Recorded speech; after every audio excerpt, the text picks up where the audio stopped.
রঘুনাথগঞ্জের বৈকণ্ঠপুরে কাটানে ধস, আতঙ্কিত এলাকার মানুষ। বুধবার সকালে রঘুনাথগঞ্জ ১ নম্বর ব্লকের রানীনগর গ্রাম পঞ্চায়েতের বৈকণ্ঠপুর গঙ্গা তীরবর্তী কাটানে ধস দেখা দিয়েছে, যার ফলে গঙ্গা তীরবর্তী এলাকার মানুষ গঙ্গায় বাড়িঘর তলিয়ে যাওয়ার আশঙ্কা প্রকাশ করছে। ফলে আতঙ্কিত ওই এলাকার মানুষ।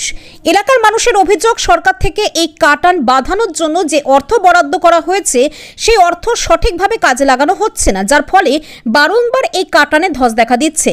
গত 2 মাস আগে নতুন রাস্তা নির্মাণ করা হয়েছে। এই রাস্তার জন্য সরকার অর্থ বরাদ্দ করা হলেও রাস্তা নির্মাণের সময় গঙ্গা ভালো করে বাঁধানোর কাজ হয়নি। রাস্তার পাশে বাঁশ দিয়ে গঙ্গা বাঁধার কাজ হয়েছে, যার জেরে আবারও সেই রাস্তায় ধস দেখা দিয়েছে।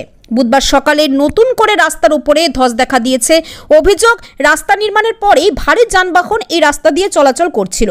বুধবার সকালে রাস্তায় ধস দেখা দিলে তড়িঘড়ি প্রশাসনের পক্ষ থেকে ভারী যানবাহন চলাচলে নিষেধাজ্ঞা জারি করা হয়েছে।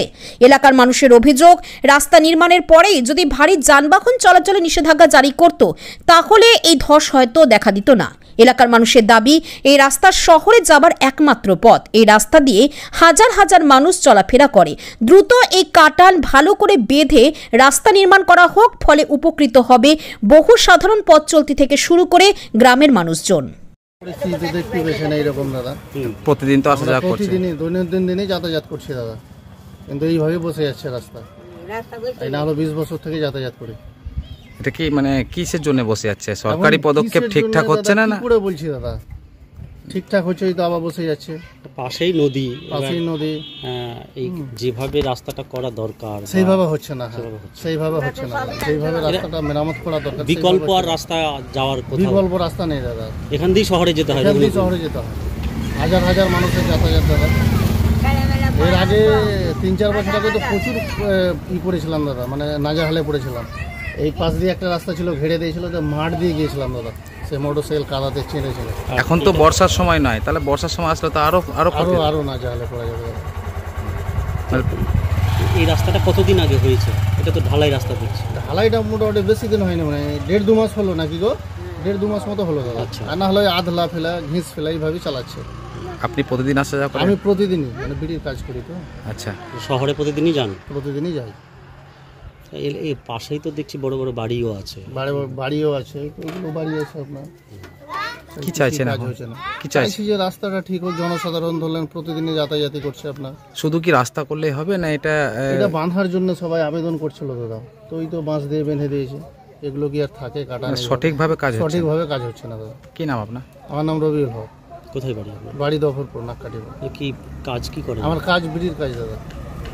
নাই, বাস্তব সত্যি কথা বলছি। আসলে তো ছেলে পিলে কটা বাড়িতে? ছেলে পেলে আমার ভাই 2টা আর আমরা বোন 2টা আর বাপ একটা। এই যে ভাঙতে শুরু করেছে, এবার তাহলে কি করবেন? কোথায় থাকবেন? রাতে তো জেগে থাকতে হবে, তাহলে আবার যদি ধস নামে চল যাবো, মরে যাবো, তাতে কি আছে? মরে যাবেন? হ্যাঁ। এই যে এই দেওয়াল পর্যন্ত সব খাইছে। এই ব্রিজ করা উচিত। ব্রিজ করা উচিত না? হ্যাঁ, ব্রিজ করা উচিত। আর এই জায়গা এই রাস্তা তো বেশি দিন হয়নি। অন্য জায়গাতে সরকারের জায়গাতে দিতে তো হবে জায়গা, একটা বাড়ি ঘর কাটা করে দিতে হবে। গরিব মানুষ আমরা, কোটি কোটি টাকা। তাহলে আপনাদেরকে অন্য জায়গায় পুনর্বাসন দিয়ে সরিয়ে দিয়ে করুক নাকি? না, হ্যাঁ হ্যাঁ। নেতারা কি বলছে? নেতা মন্ত্রী ভাঙবে, এত মনে করছে যে ভাঙে গেলি বেকার, ওরা চলে যাবে, রাস্তা পাইলবো এ ভেবেছে। তাহলে হটবো না তো, নিজের জায়গা তো একুট নাই তো জায়গা, আর কোন জায়গাতে জায়গা নাই। কিন্তু ধস নামলে তো বাড়ি পড়ে যাবে আপনাদের। এবার বাড়ি পড়ে চলে যাবে। কি নাম আপনার দিদি? আপনার নাম? ছবি তুলছে ছেড়ে দেবে নাকি? হ্যাঁ, আপনার নাম কি বলেন? ইসনারা বিবি। আর এই এলাকাটার নাম কি? বৈকণ্ঠপুর। রাস্তার নাম কি বলে এটা? কাটান ভাঙন। ভাঙন কাটান, এটা না? বৈকণ্ঠপুর কাটান। এটা কবে থেকে এটা ভাঙছে? কদিন থেকে ভাঙছে? সপ্তাহ থেকে। ভারী গাড়ি যেত? ভারী গাড়ি যেছে। কি গাড়ি? লরি না ট্রাক্টর বেশি যায়? লরি, গাড়ি, ট্রাক্টর সব যেছে।